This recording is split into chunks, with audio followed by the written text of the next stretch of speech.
Thank you. Yeah, thanks for giving me a slot. So this was very much in collaboration with lots of people. We were just talking about the project.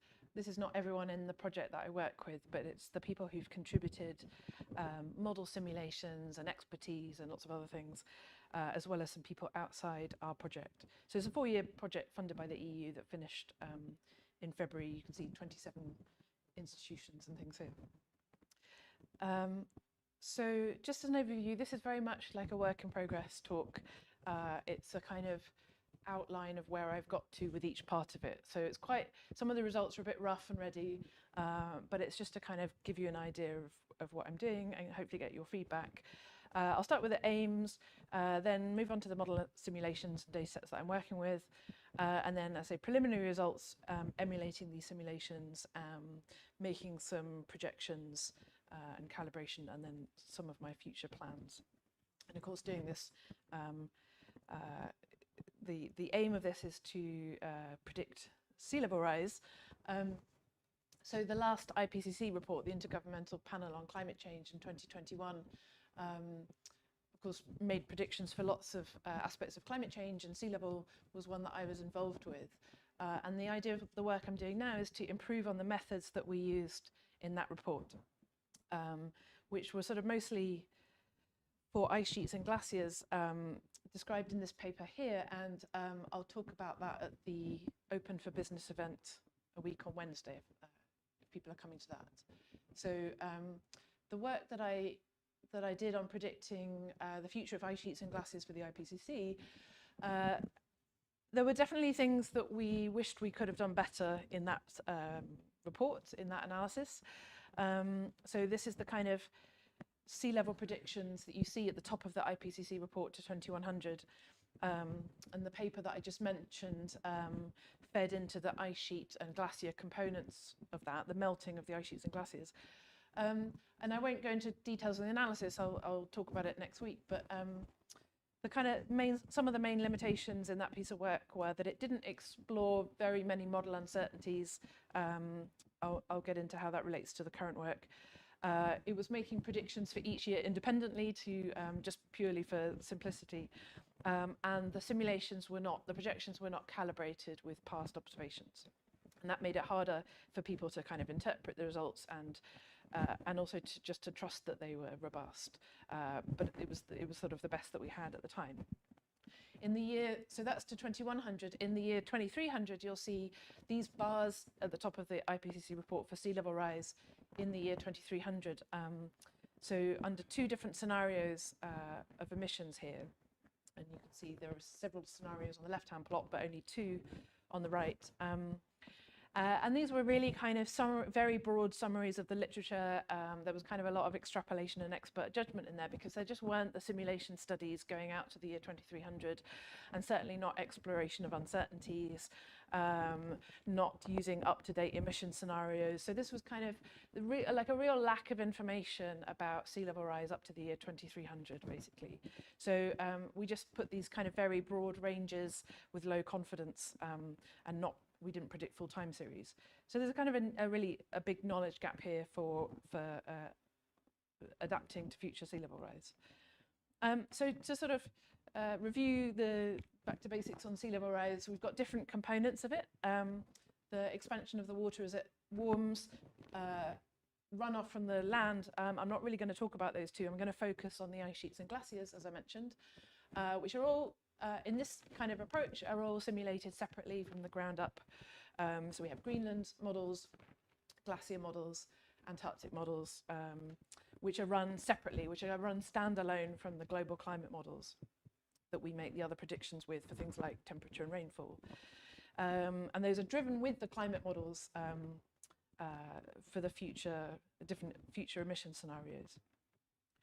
And so when I say ice sheets and glaciers, I'm going to divide that up into, well, we've got the 2 ice sheets, top and bottom, Greenland and Antarctica, and then the world's glaciers, the mountain glaciers and so forth of the world, divided into 19 regions, usually. And the size of the circles is the area of the glaciers here. So I'm going to be referring to those kind of 21 regions. So the aim here is again, like last time, to make probabilistic projections and quantify uncertainties for the land ice contribution to sea level rise, but now to the year 2300. We want to be able to predict these for any global warming scenario. We have a set of simulations from ice sheets and glacier models, which in our Protect project have explored a lot of model uncertainties. Maybe not absolutely everything, but a lot more than before, as you'll see. And under lots of different global warming trajectories, but again, not as many as we might like.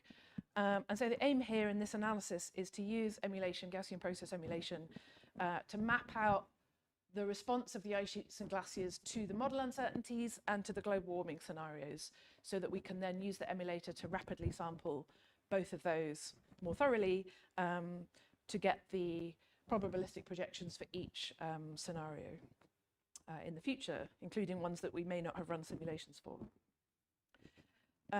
So here are some of the here are the global warming time series of the climate models that were used to drive the ice sheets and glacier models up to the year 2100, or in some cases 2150. So you can see, for example, in the top left, the glacier models, they're very quick to run, and they were able to use lots and lots of different climate models and lots of different climate scenarios for their simulation. So you've got different colors are different emission scenarios, high emissions and low emissions in the future, and then all the different wiggly lines are different global climate models for that scenario. Whereas, for example, for Antarctica coming out to 2150, there are fewer here, but for up to 2100, there is pretty good sampling. And so this is some of the information we're working with. If you go out then to the long time scale of 2300, you can see things are a lot more sparse. Basically, climate models, global climate models, don't run beyond 2100 anywhere near as much. And so at the time these simulations were done, there was just a handful of long-term climate simulations that we could use to drive those ice sheet and glacier simulations. So you've got, for example, the I don't know if my laser is actually working here. Oh, no, that's fine, I'll wave. So, for example, you can see the glacier and Antarctic models. You've just got very high scenarios and very low scenarios, and just 3 or 4 models for each. And for Greenland, there's a load of kind of constructed scenarios here, where they've recycled simulation years from the beginning, from the end of the century, and kind of reused them for the next 200 years. As a kind of better than nothing kind of idea. And so so we don't have many simulations to the year 2300, and also just fewer ice sheet models can go that far. Maybe they haven't had the person time, they haven't had the computer time, their model is more computationally expensive, maybe it's not set up to include all of the processes on the longer time scale. So we have fewer ice sheet and glacier models, particularly ice sheets, on the longer time scale as well. Yeah. Yeah, no, I think that's good, yes.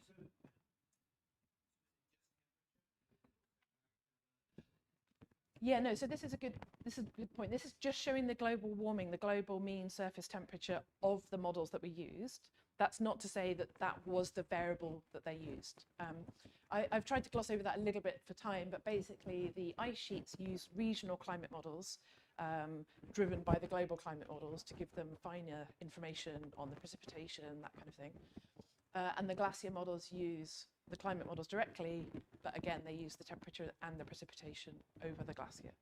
Yeah, so this is being used as a metric for kind of the climate scenario, partly for illustration here, but also, as you'll see, I have to use that as my climate metric in the framework that I'm running in, rather than the detailed local climate changes, which arguably would be more informative. So the simulations, I've sort of called a grand ensemble, which you'll see why. So this is the simulations that I'm using that have been produced in Protect for the 2 ice sheets and then the glaciers in those 19 regions. So they're multi-model ensembles. They're not as big as the multi-model ensembles used in the IPCC, which might be 10 or 15 models that we used in the 2021 study. But we've got a reasonable number here, sort of up to 5 or 6 models for each. And we have larger ensembles on the short time scale, like I mentioned, to the year 2100, 2150, than we do to the longer time scale to 2300. So you can see that for each of these components. So for example, for Antarctica, we've got 6, probably going to add a 7th model on the short time scale, 2100 to 2150, and only 4 models ran out to 2300. For Greenland, it's even more striking. You've got 4 models this century and only 1 model continued to the year 2300. And these are under different emission scenarios, like I showed, the different climate models. There's a few kind of old and slightly idealized scenarios in there, but mostly these emission scenarios called SSPs. And you can see that we've got 1,000, 2,000, even 3,000 simulations for each of these. And in fact, the glaciers, I'm expecting potentially to double the number there when my PhD student reruns hers with a new scheme. So this is a lot more than has been done before, I think, in terms of the numbers of simulations in this field, in ice sheets and glaciers. And I call it a kind of grand ensemble because it's varying all the types of uncertainty, the kind of categories of uncertainty, structural, parametric, initial conditions, and boundary conditions. So I've just put some examples here. As well as using multiple models, a given model might submit results with different grid resolutions, which can affect the result, so the spatial resolution. In an ice sheet model, it's often possible to switch different schemes in and out of the model, switch between different physical laws and parameterizations. Parameters are kind of more familiar, so the coefficients in the physical laws, parameterizations. Initial conditions, so the kind of initial climate state, the way that it was spun up, the model was acclimatized to the current climate, for example. And then I mentioned the regional climate model that was used for the ice sheets. There were different climate models used there, so 2 or 3 different models, as well as the global, on top of the global climate models that I mentioned. And so I'm not going to go through them, but just to kind of visualize quite how many sort of ridiculous number got sampled across this ensemble. So for Antarctica, this is a chart of all the Antarctic uncertainties explored. They're sort of color-coded by those types that I mentioned. And there's a sort of over 20 different ones, varied, not by every model, but sort of by some model or another. And in the previous study, it was 2. So it's really quite a lot. A couple of Latin hypercube designs, but a lot of like more factorial. There's a lot of categorical inputs. The bottom ones down here are categorical. Some of them only switch on if others are on, and this kind of thing. So that's just to illustrate, particularly for Antarctica, quite how much we've explored uncertainty. And Antarctica is quite a sort of uncertain and potentially even contentious area of sea level rise. So it's good that we sampled all those. And then for Greenland and the glaciers, it's a similar story, not quite as many, about 9 uncertainties for Greenland compared with 1 in the previous study for the IPCC, and for glaciers about 7.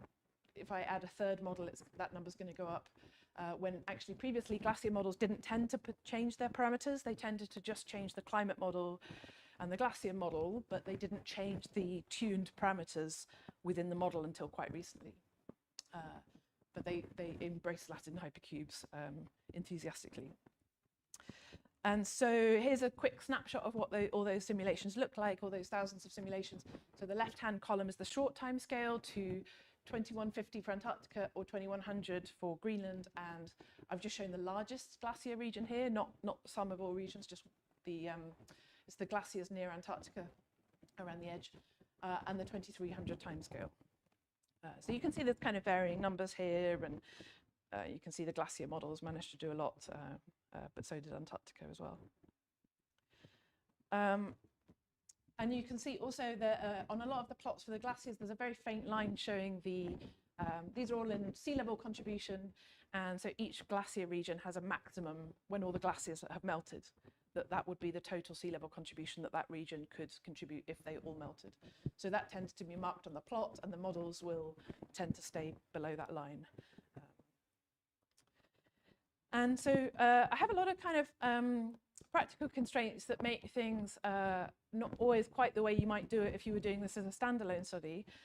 Because we are trying to fit into the global mean sea level predictions, my emulators last time and also this time sit within a broader sea level framework. So that's illustrated, don't worry about the details, but in this diagram here where basically this facts framework, it takes different climate trajectories coming in at the top here, which come from a fast simple climate model. And then it has the different ice sheet and glacier components. So my model is shown there from last time, my emulators, and then there are alternatives to do sensitivity tests. And then there's the kind of thermal expansion and all the other bits I mentioned. And then this facts framework basically combines all of those with sampling to produce the global sea level projections. So therefore, it needs to be kind of fast and usable in this framework. It needs to be understandable by the people, and it needs to be done soon because these results are overdue. And people within my project are doing coastal impact studies. They want to use the numbers for. So this slide is almost one of the most important and one of the most time-consuming of the work that I did, which is. What I did in the previous study and what I'm doing here is emulating the entire multi-model ensemble at once. And I'll get into the details of that and how I do that. But in order to do that, I'm sort of treating each ensemble as a sort of mega model with different switches for the different models within. So say 6 different Antarctic models. And of course, that means that all of those different 24 uncertainties that each model varied have to be all aligned in the data set, translated. So for example, if you have a heat flux parameter in this Antarctic model and a heat flux parameter in this Antarctic model, can you merge those into the same column so that you align all of those onto the same axis? Or do they mean different things? Have they been defined differently? Do you need to do the inverse or times 10 or divide by the number of seconds in a year, this kind of thing?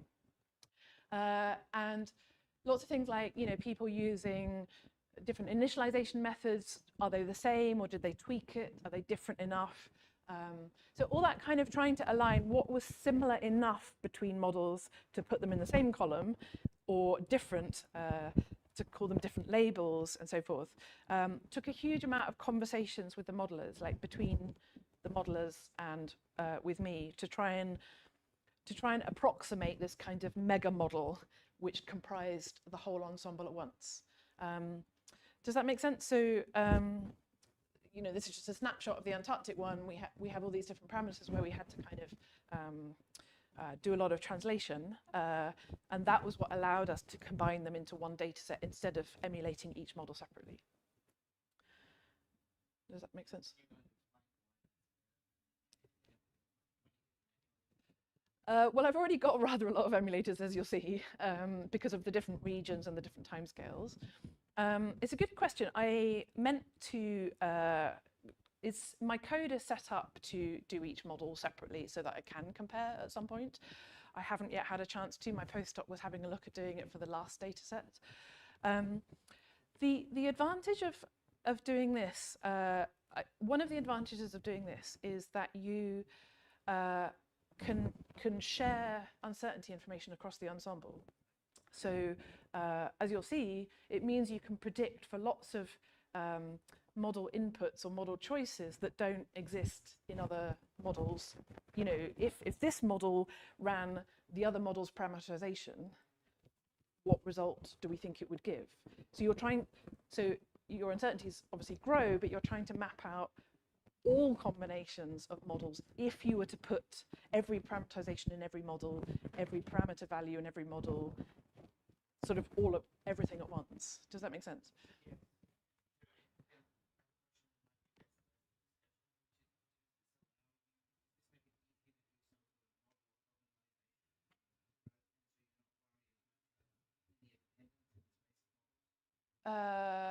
Let's talk about that after, I think, and then I can make sure and get through everything. So again, still just focusing on the dataset stuff. There's a few simulations that have dropped values. I meant to say at the start, huge thanks to Jonty Rouger, who I've worked with for a long time, who has been helping me with some of the harder coding elements of this, writing algorithms and giving me guidance. He's an independent statistician that used to be at the University of Bristol, who works in this area, and many of you will know him. So this is one of the pieces that he helped with. So, for example, we have kind of gaps in some of these glacier simulations, and he's coded up the SVD impute that I think is relatively widely used, using SVD of other simulations to fill in the missing values, having initially filled them with some kind of sensible starting value. So there's not many simulations with gaps, but I did want to try and use this to extend some simulations that only ran to a certain year, and I wanted the information to a further year. So basically, to kind of increase the amount of data that I've got, the number of the simulations that I can use, this imputing is allowing me to use more simulations. I think one of the things I am still working on whether what the implications are is that would include imputing some of the historical period, the past, for some models. But I'm going to be calibrating with observations later. So there's some kind of implications there around, well, you're calibrating something that's been imputed from the other models. I think it's okay, but I want to sort of try it and check everything looks kind of sensible. And then there's some kind of dimensional reduction and subsetting of the simulation. So because I'm using a Gaussian process and it can only cope with about 1,000 simulations at once, I select a subset of 70% or 1,000 if the data set gets too large of the ensemble, and test for the rest, apart from the Greenland long-term ensemble, which is really tiny anyway. And again, Jonty helped write an ordering algorithm to make sure that all of those different categorical inputs were sampled as well as efficiently as could be in that sample. So, making sure that all your factor levels are varying in the first your reordered ensemble of simulations, so that you have the best amount of information when you train the emulators. And then reducing the dimension in two ways: dropping years out of the time series, so keeping annual data for the kind of present and near future, and then only using every 5th year after that, because actually sea level is quite slowly changing. And then reducing it again with principal components and emulating those. So the actual emulation, just for a sec. I'm using the same approach as last time, which is the robust GASP R package, although I'll mention other ones later.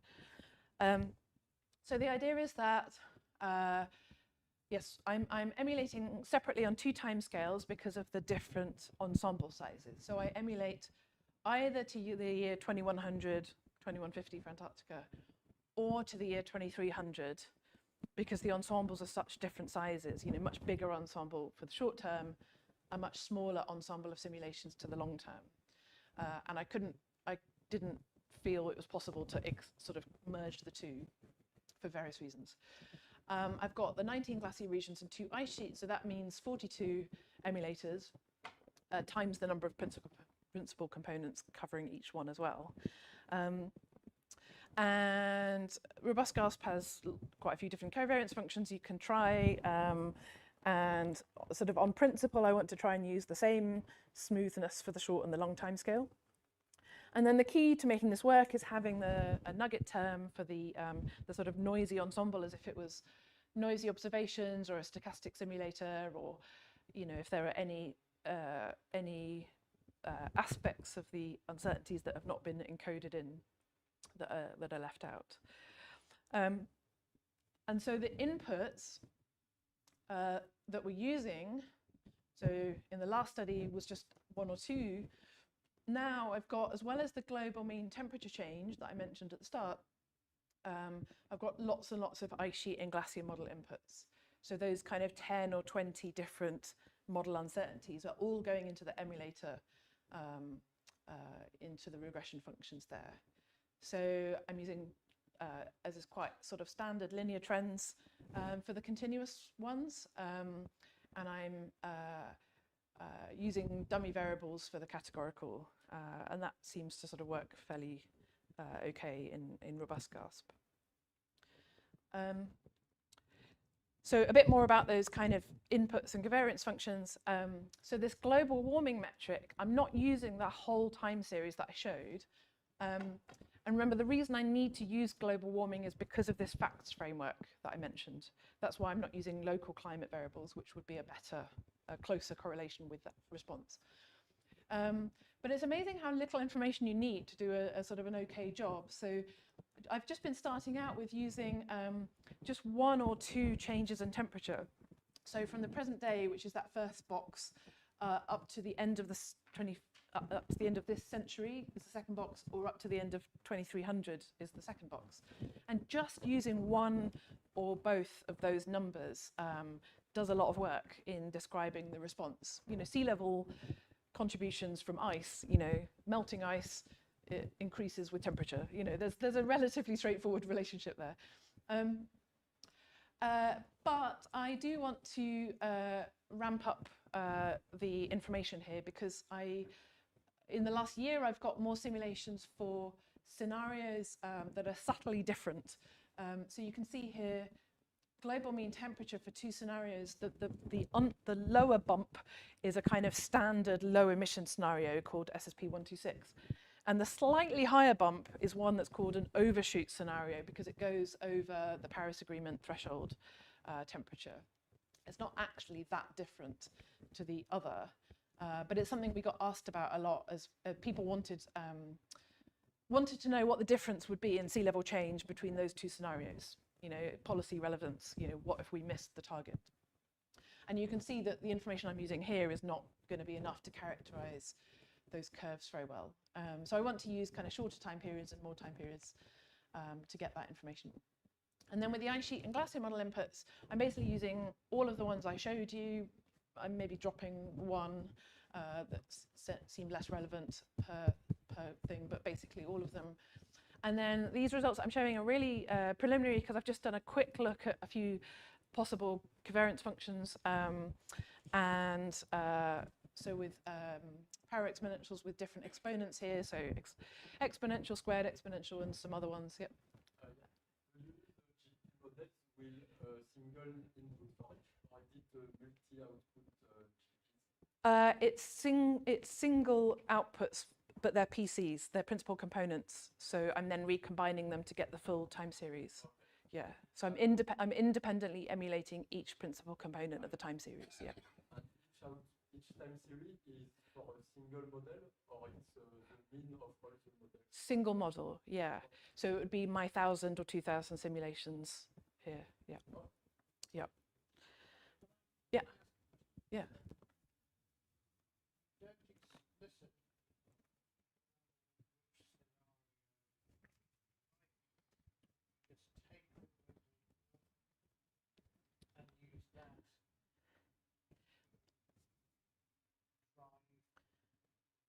Exactly. Only backwards through. So yes, it would probably be easier to do what you just said, which is to give the emulator the SSP label, so the high emissions or the low emissions. But the trouble with that is we only, in some cases, have 2 scenarios, and the policymakers want 5 scenarios. And so by taking everything back to global mean temperature, I get those relationships with the actual global temperature, and then in the facts framework, that gives me global temperatures for an SSP from the simple climate model. So I'm going through global temperature to get back to the SSP again after.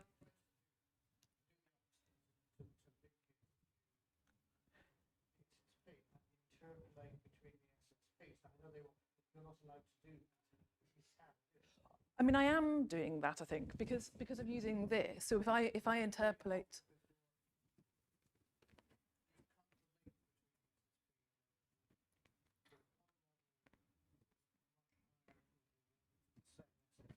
Yeah.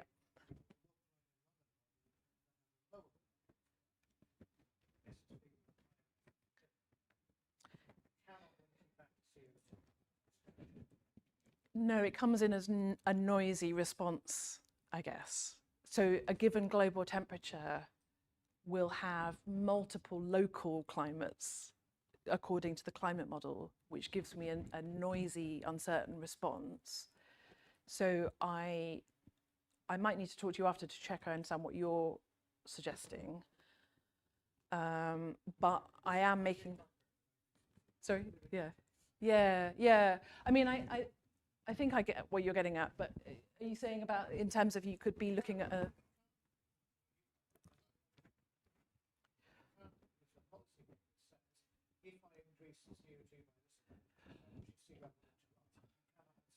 I can't do that. I would have to ask the FAIR simple climate model to translate from the CO2 to global temperatures.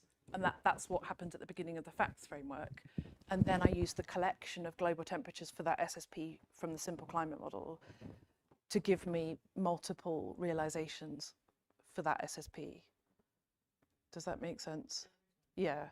I think I'm maybe not understanding then what you're saying differently, so I'll ask you after. Yeah. No, thank you. And yeah.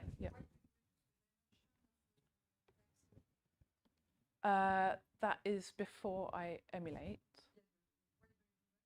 Oh, I mean, I suppose I haven't, because I probably started doing that when I didn't have so many simulations and I wanted to check I had full rank. Because in some cases, yeah, exactly.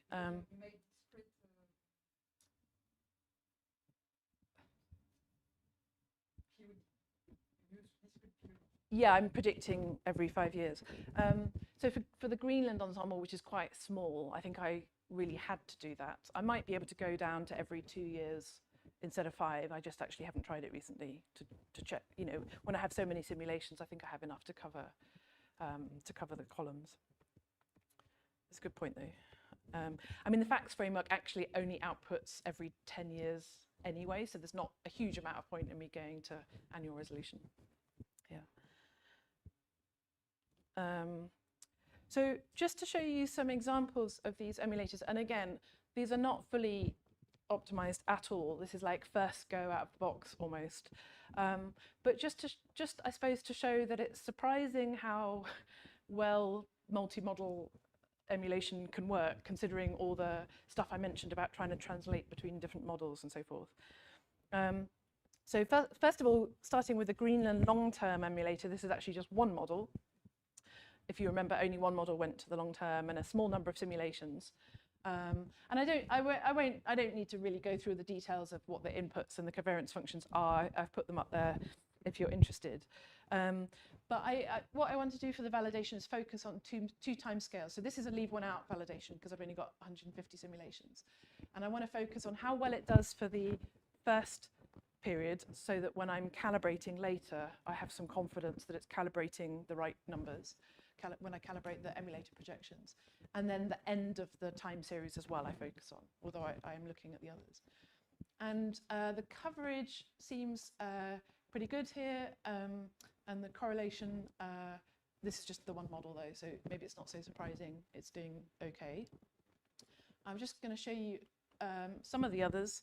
This is the short-term Greenland one. Now this is emulating 4 models, although it's quite dominated by one model, to be fair. And you know, maybe doing a little bit less well in the short term, but long term it's okay. Peter, I fixed the thing I mentioned to you about the short term, which is it did need more variance in the principal components, as I thought it might. So I fixed that thing that we talked about.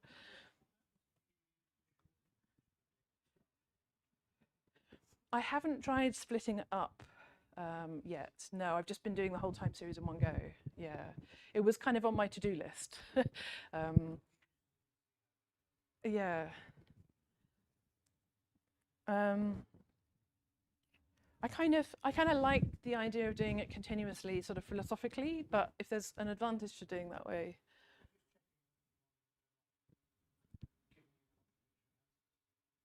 But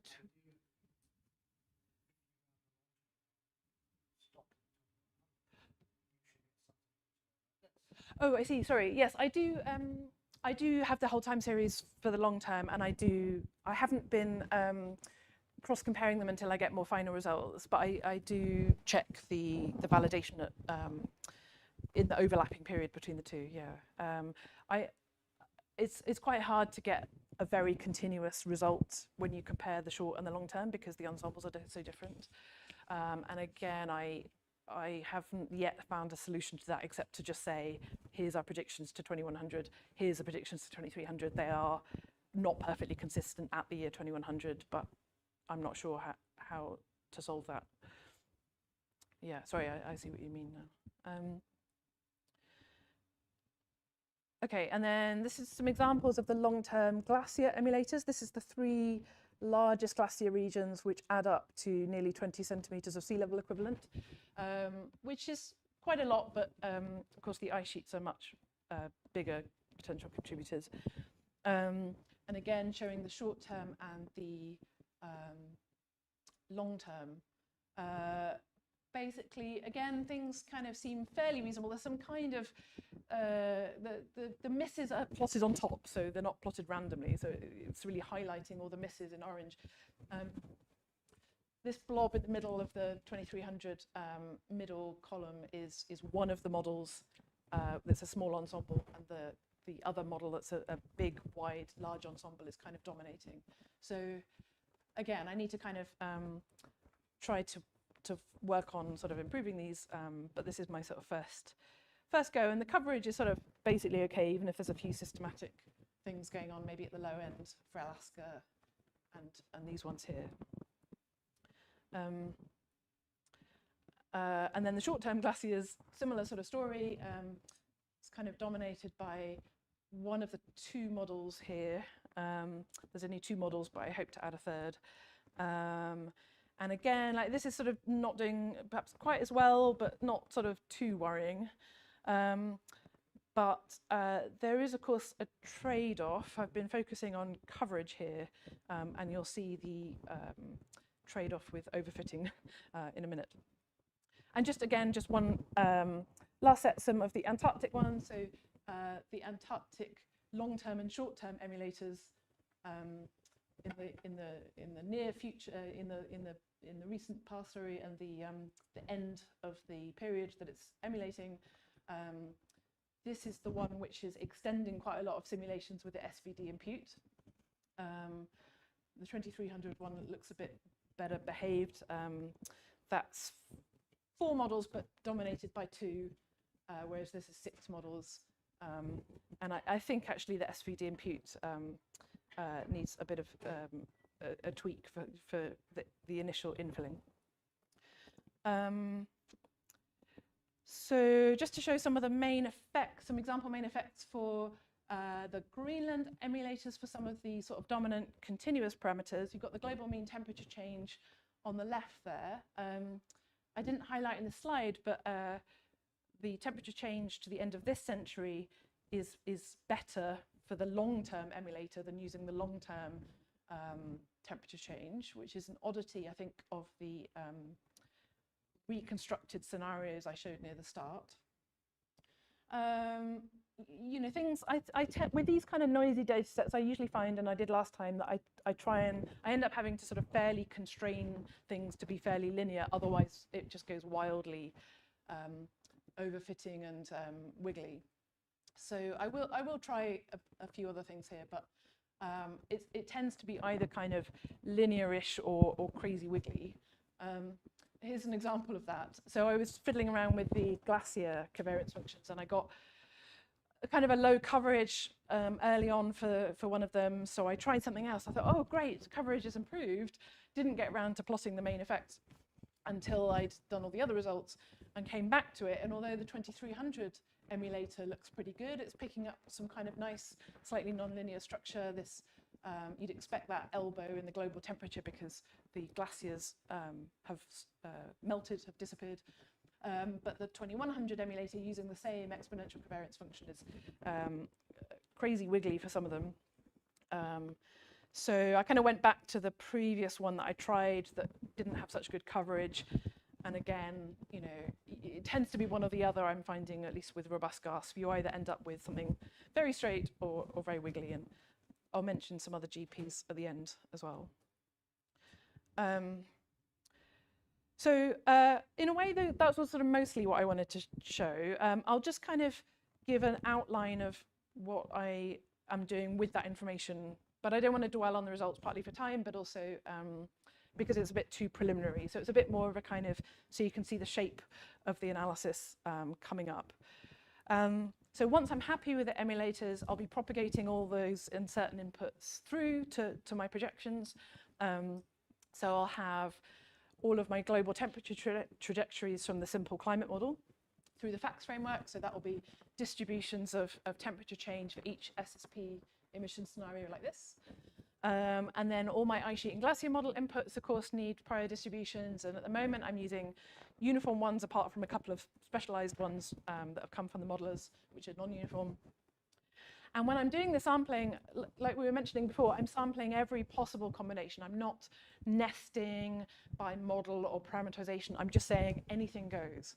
And I would quite like to try and keep that rather than do some detailed exclusions of the parameter space, because I would rather sort of overestimate the uncertainty by trying to work out what this theoretical mega model would show if we could have every possible parameterization in it and every possible sliding law, rather than try and narrow that down.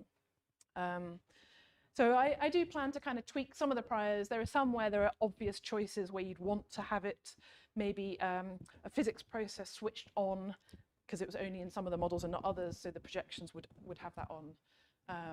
There are some things where I've got a sort of unbalanced prior in categorical labels that I'll rebalance, but that I have quite a lot of an idea of how to do that from what the modelers have said. But at the moment, I'm just doing the easiest thing, which is trying every possible value within the ranges of the simulations that I've got. And then just to, again, I don't want to dwell on the details really, but if you've got sort of simulations on the left for Greenland, short and long term, I then produce these scenarios. So I've got the 6 different scenarios which have been produced as a function of global mean temperature and sampling all the model inputs on the right-hand side. So it's a different design here from the ensemble. It's exploring more possibilities. It's showing the 5 to 95% ranges. So I will look at this in more detail, but that's the kind of thing I'm heading for. You can see Greenland is fairly kind of linear in temperatures generally. It's not capturing some of that extreme, I think, as well at the end. One of the glacier regions, just an example, again, different design to the ensemble, but this is the sort of idea.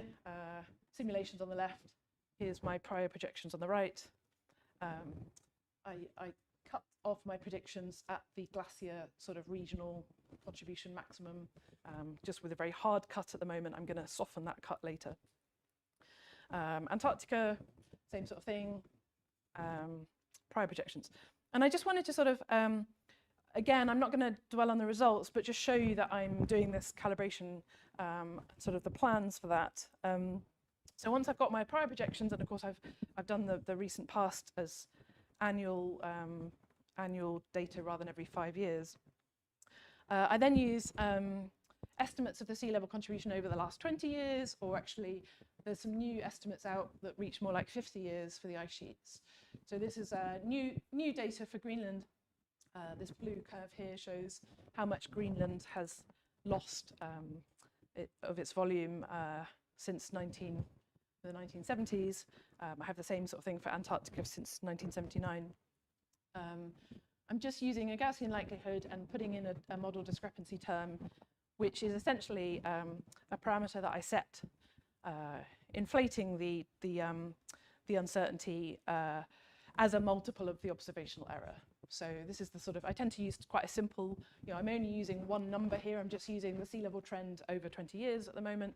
And so I just say, right, well, let's inflate that uncertainty by using a model error term of 3 times the observational uncertainty or 6 times, and I'll kind of, I'll revisit those, but just as a rough idea. Well, at the moment, I'm just using the simple change, the trend. So I'm just going from the beginning to this wide bar at the year 2021 here. But as you can see, my plans are to break that down into perhaps 10, 20-year chunks, because there is some structure within that time period. Here are the simulations. The posterior hasn't changed much here because the simulations are actually quite close to the observational trend. And I'll try reducing the model discrepancy to see if that makes a bit more difference. But just to quickly say, I'm not using MCMC or anything fancy. I'm just doing a direct sampling and weighting. And I'm only calibrating the ice model parameters. The global mean temperature change for the future gets left out of the calibration. Yeah, so just to sort of show, I guess partly that the Greenland runs are very close to the observed. The glaciers went really, really wide with their parameters, so they've got these huge ranges for their ensemble, I think partly because they haven't done that much parameter perturbation before, so they're like, oh, let's try this and this and this. And you can see that the observed trend is a tiny, tiny dot in the middle of that ensemble on the left-hand side, and in the simulations. And unless I get quite strict with the, if I bring the model discrepancy down, that makes a difference. But it's basically such a wide ensemble that I may actually throw out some of those extremes before I start, because they're so crazily different in some regions. And this is getting a little bit affected by the global temperature that I use when I'm calibrating, I think. Yeah, and again, not to sort of show great details, but the sort of calibrated projections then, I tend to find in the short term, the calibration is making some difference, but by the time you get to 2300, if you look at the difference between the dotted and the solid lines there is the prior and the posterior, basically the sea level projections don't get affected very much in 2300 by the calibration, because it's only a short calibration for a long time series, and by the time you get to 2300, it's not very well related to the as closely related to the current historical trend. And same sort of thing for Antarctica. Antarctic peripheral glaciers. We've got a kind of spike here where all the glaciers are getting lost, and then the calibration is actually kind of bringing it down a bit here, particularly for the short term. But again, this was done a bit rough and ready, but it's just to show you the sort of outline. And then just quickly to finish on the things that I plan to do, my to-do list. Maybe not all are essential, but what I hope to do. As I say, I've got more simulations. I've got one glacier model ensemble being rerun, which would be another best part of 3,000 simulations. A handful of Antarctic model simulations have just been kind of retrieved because a postdoc has returned from industry. Yeah, there's kind of various data set sort of complications there. This is just a plot to show that the third glacier model exists. And then, yeah, just trying various, like my sort of list of things to try improving the emulators, and I wondered if people have things to add to this list. I did find increasing the variance explained by the principal components really helped with one of the emulators. Obviously, it slows things down if you've got more principal components to emulate, but I might try that with some of them. Obviously, trying different covariance functions, again, now that I've got updated data sets since last year. Maybe dropping inputs, putting the categorical ones in the trends, trying the different global temperature changes that I mentioned, maybe excluding those really extreme glacier simulations before emulating. I had to go at that last year, and that sort of was quite helpful. And then I have started to sort of play around a little bit with a couple of other GPs, just purely because the data sets were getting so big. So the local approximate GP of Robert Gramercy, and also a deep GP by Annie Saubuth. LAGP is giving sort of very non-stationary kind of main effects. It's maybe a bit too wiggly. It also doesn't really work with the facts framework because it trains the emulator when it predicts on the local data set. But I've been carefully splitting those two stages to make facts run quickly for the predict stage. And deep GP is very slow, but I need to try the parallel option. Just to quickly go through the rest of the to-do list, I want to predict Antarctica in 3 sectors because I've got observations for West Antarctica, East Antarctica, and the peninsula. Ideally predicting them jointly, and then I probably really will have to drop time slices because I'll be tripling the number of columns. I mentioned playing around with the priors. I mentioned a sort of fuzzy cap on the glacier maximum contribution. I've mentioned using more of the information from the observations, the time dependence, and slightly updating them to have a couple more years of data, and calibrating with the 3 Antarctic sectors. So it's quite a long list considering I want to finish it fairly soon. But the idea, this sort of summary of the idea is to try and improve that quantification of uncertainties for the land ice projections going to a longer time period than before, so 2300 instead of 2100. Using more simulations, I've missed the I there, and exploring more uncertainties. Better emulation, so doing the full time series instead of each year independently, adding all those uncertainties into the emulator, adding the calibration, which I think will be really important for improving the trust, if I can get it looking convincing in the projections, to hopefully inform the next IPCC assessment, if I can make it work. Thank you very much for listening. The code's on GitHub if anyone's curious.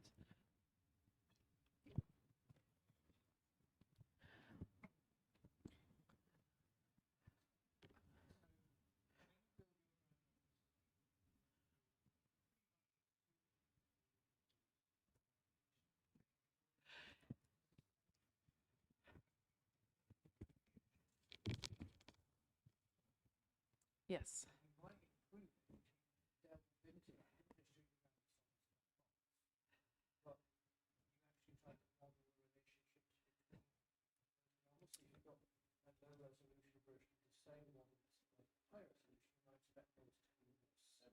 Yeah. Yeah, no, it's a good point that I forgot to mention. So I had a look at the independence in the last study and decided that they were independent enough, because ice sheet models and glacier models are actually incredibly sensitive to things like the initialization method, which can be like a long spin up or a short kind of data assimilation. All of those different things that I mentioned, they actually have even the same model with the same model name run by different groups will give wildly different results, actually. So based on a look at the data last time and also just looking at those kinds of things, I've judged that they're different enough. Now, a model with different resolutions, I just put that in as a model with the same name and different resolutions as a continuous parameter. I mean, I should probably do something to check how independent they are, but you know, when you look at the historical period, when you look at the trajectory, you do get really different results. I actually don't have duplicate models here, but even when you do have duplicate models run by different groups, much more than you would for global climate models. So yeah, but if there's any sort of easy ways to test that, that's probably a good idea. But yeah, it is an approximation. Yeah.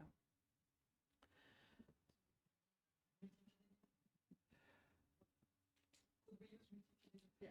So let's say you have lots of low resolutions. Oh yeah. Just as a build structure into. Yes.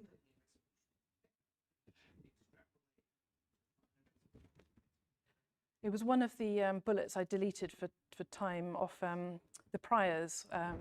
So I had a bullet, as well as physics processes true, I had high resolution as an example prior. So yes, so because I've got the minimum grid resolution for every model, I can select the high resolution in my predictions. The other, I did think about obviously the 2-class idea, but I could revisit this because I've had more models added, but they tend to be a similar class of resolution and complexity. That's not completely true, so I will look at it again. Sorry? Yeah.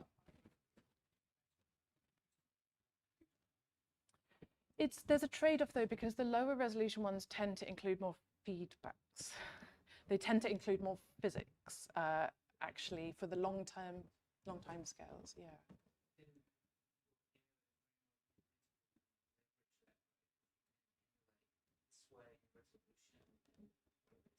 Yeah. Yeah. I mean, certainly I've thought about, so for the regional climate models, if we thought one of the regional climate models of the three was by far the best, I could make some predictions just with that, with a switch set to that model and see how much difference that makes. Similarly, I could have, you know, I could be making predictions, not even by emulating from each model actually, but just by priors that only select one model at a time, or classes of models.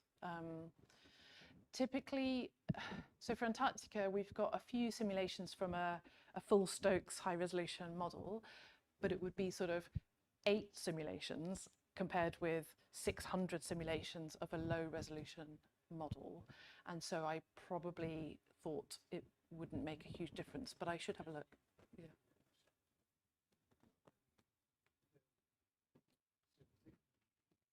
Yeah. Yeah. The model name is one of the categorical inputs to the emulator. So would that be doing something similar? Mm. Your low fidelity model to high fidelity, say that you're getting information from low fidelity, counting Mm. Yeah. that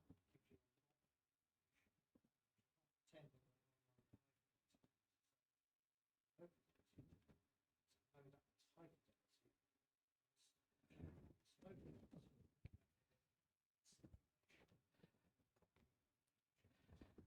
But I'm trying to attack it, I think, in exactly the way that I think you're saying, which is, so my emulator is trying to learn the relationships between all of the models because I've got all the model names in there. And then I could predict for example, the full Stokes model, or using a, but also I was going to say, I'm definitely doing that for the physical processes because I've only got one model with, yeah.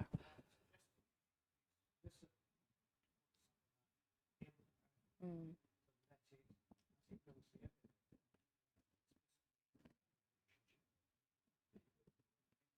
Yeah, I think I'm.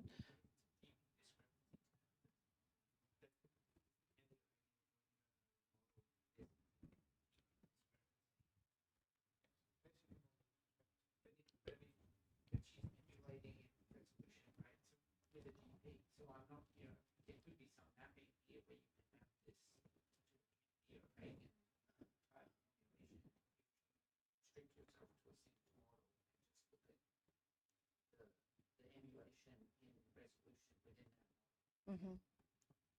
Yeah, not every model gave me multiple resolutions, but some did. Yeah. We have this problem. Me too. Issue of extrapolating.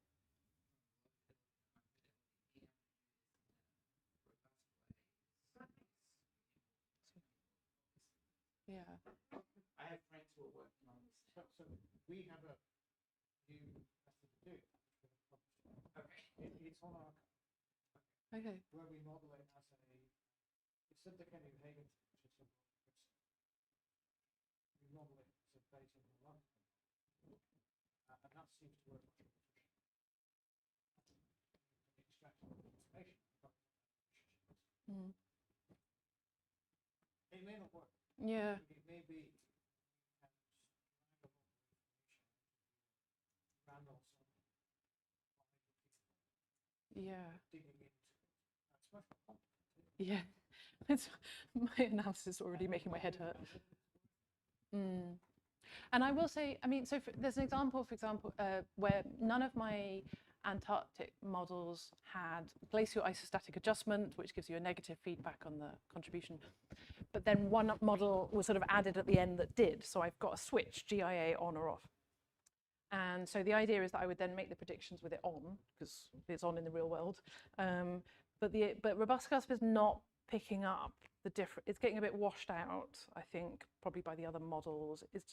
So if you look at the main effects for that categorical input, the difference between on and off is not as big as within the model simulations. It's getting a bit washed out, I think.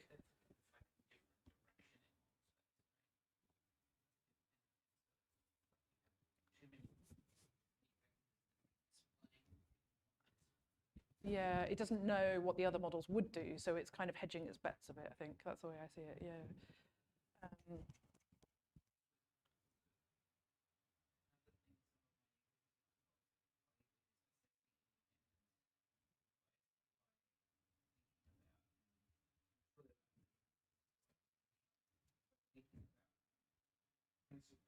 Think about the data and determining principal components in the data space. Yeah, we talked about that. So you said you did an assessment. I did in the last analysis, which was the larger multi-model ensemble, but fewer model choices changed. I think that was something that Jonty helped me with. I've forgotten the details. It was yes, I would be confident redescribing it. Yeah.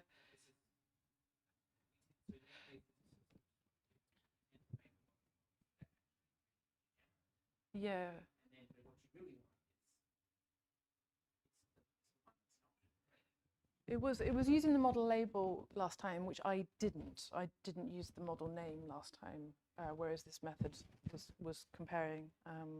But I can forward you the paper. Yeah, thanks. I mean, I think the only other thing about this kind of general washing out is, I suppose I'm not sure whether it's better to go. Robust cast seems to quite often just be a bit sort of, well, I don't know, you know, I'm gonna.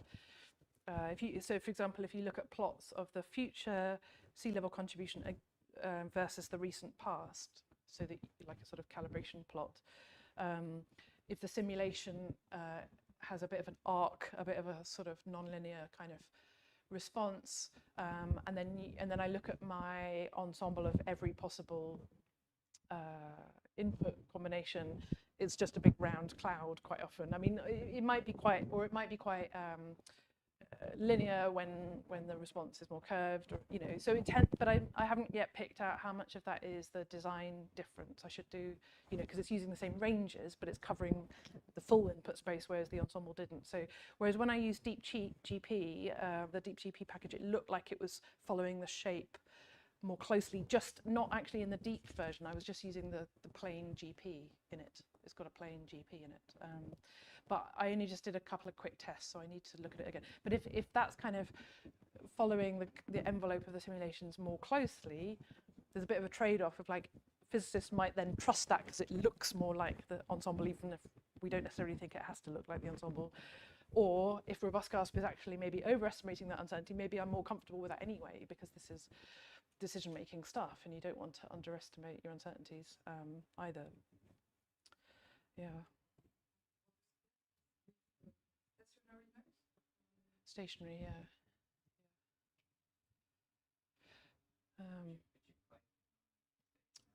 I didn't in robust GASP actually, but I did in Deep GP. Yeah, yeah, yeah.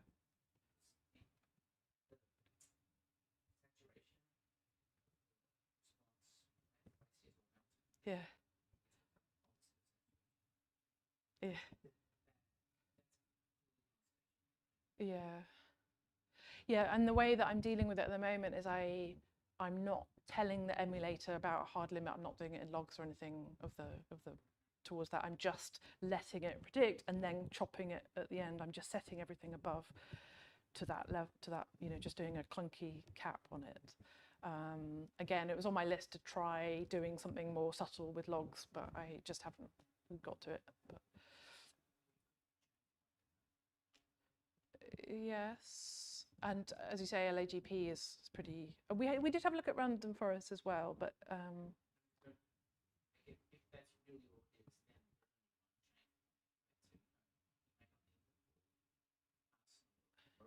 is, then I haven't considered, or I wouldn't have thought of using that. So maybe I can chat to you about how to include that. Yeah, I mean, I'm just trying to think if it would vary by region, or, you know, the high emission scenario, they all tend to hit it, they all go, but the low ones, they don't. So they would look like different curves.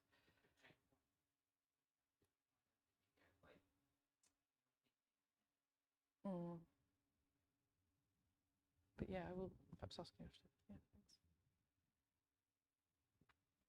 Okay, thank you. Thanks, everyone.